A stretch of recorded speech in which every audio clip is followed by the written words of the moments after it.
भगवान शिव का निवास स्थान। पौराणिक कथाओं में कैलाश पर्वत को भगवान शिव का निवास स्थान माना गया है।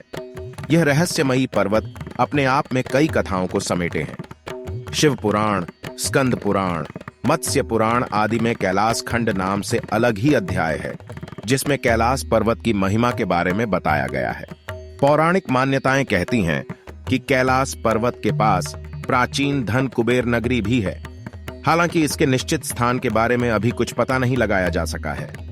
आज हम आपको बताने जा रहे हैं कैलाश पर्वत से जुड़े वे रहस्य जिनके बारे में आपने पहले नहीं सुना होगा। अच्छी आत्माएं करती हैं। वास माना जाता है कि जो व्यक्ति अच्छे कर्म करता है उसे मृत्यु के बाद कैलाश पर्वत में स्थान मिलता है। यहाँ प्राचीन काल से ही अच्छी आत्माओं का वास माना गया है। साथ ही इस स्थान को अप्राकृतिक शक्तियों का केंद्र भी माना जाता है। कैलाश पर्वत की आकृति इस पर्वत की आकृति एक पिरामिड के समान है और वैज्ञानिक इसे धरती का केंद्र बताते हैं। रामायण में भी इसके पिरामिड नुमा होने के बारे में उल्लेख मिलता है। धरती के इस केंद्र को एक्सिस मुंडी माना जाता है, जिसका वर्णन दुनिया की नाभि या दुनिया के केंद्र बिंदु के रूप में किया जाता है। इसे आकाशीय ध्रुव और भौगोलिक ध्रुव का केंद्र माना जाता है। माना जाता है कि यही वह बिंदु है जहां आकाश धरती से आकर मिलता है। यहीं पर आकर 10 दिशाओं का मिलन होता है। एक्सिस मुंडी वह स्थान माना जाता है कि जहां अलौकिक शक्तियों का प्रवाह होता है और यहां आकर आप उन शक्तियों से संपर्क कर सकते हैं। हिमालय का केंद्र है कैलाश पर्वत। धरती के एक ओर उत्तरी ध्रुव है और दूसरी ओर दक्षिणी ध्रुव है। दोनों के बीचों बीच स्थित है हिमालय और हिमालय का केंद्र माना जाता है कैलाश पर्वत। कैलाश पर्वत की रचना कंपास के 4 बिंदुओं के समान है। कैलाश पर्वत पर चढ़ाई पर प्रतिबंध है, लेकिन माना जाता है कि 11वीं सदी में एक तिब्बती बौद्ध योगी मिलारेपा ने इस पर चढ़ाई की थी। 4 महान नदियों के स्रोत से घिरा है कैलाश। भौगोलिक परिदृश्य की बात करें तो कैलाश पर्वत सिंध, ब्रह्मपुत्र, सतलज और घाघरा। कैलाश मानसरोवर शुद्ध पानी की दुनिया की पहली सबसे उच्चतम झील मानी जाती है, जिसका आकार सूर्य के समान है।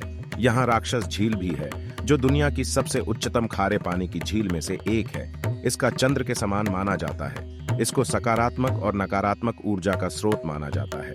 हवाई दृश्य देखने पर इन सब झील और पर्वतों से स्वास्तिक के समान आकृति उभरती है। ये तो बातें रही कैलाश पर्वत के भौगोलिक स्थिति के बारे में। अब आपको बताते हैं कैलाश पर्वत से जुड़ी धार्मिक मान्यताओं के बारे में। अलौकिक शक्ति का प्रवाह मान्यता है कि यहाँ केवल पुण्यात्माएं ही निवास करती हैं। कैलाश पर्वत और उसके आसपास के वातावरण पर अध्ययन कर चुके वैज्ञानिकों का मानना है कि यहाँ चारों ओर एक प्रकार की अलौकिक शक्ति का प्रवाह है, जिसमें आज भी कई तपस्वी गुरु अपनी साधना करते हैं और ईश्वर से संबंध स्थापित करते हैं। डमरू और ओम की आवाज।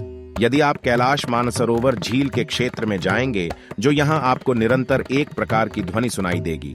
ध्यान से सुनने पर यहाँ आपके कानों में डमरू और ऊं की ध्वनि गुंजायमान होगी। इस ध्वनि का स्रोत आज तक कोई नहीं जान पाया है। वैज्ञानिकों के शोध के आधार पर यह भी कहा जाता है कि यहाँ पर हवाएं जब पहाड़ से टकराती हैं और बर्फ पिघलती है तो यह ध्वनि उत्पन्न होती है। इतना ही नहीं, पर्वत के ऊपर आसमान में भी कई बार विशेष प्रकार दिव्य रोशनी देखे जाने की बात कही गई है। अगर आपको आज का वीडियो पसंद आया है तो वीडियो को लाइक, शेयर, सब्सक्राइब जरूर करिए। अगर आपको ऐसे ही वीडियो देखना पसंद है तो कमेंट करके जरूर बताइए। हम आपके लिए ऐसी वीडियो लाते रहेंगे। जय भोले।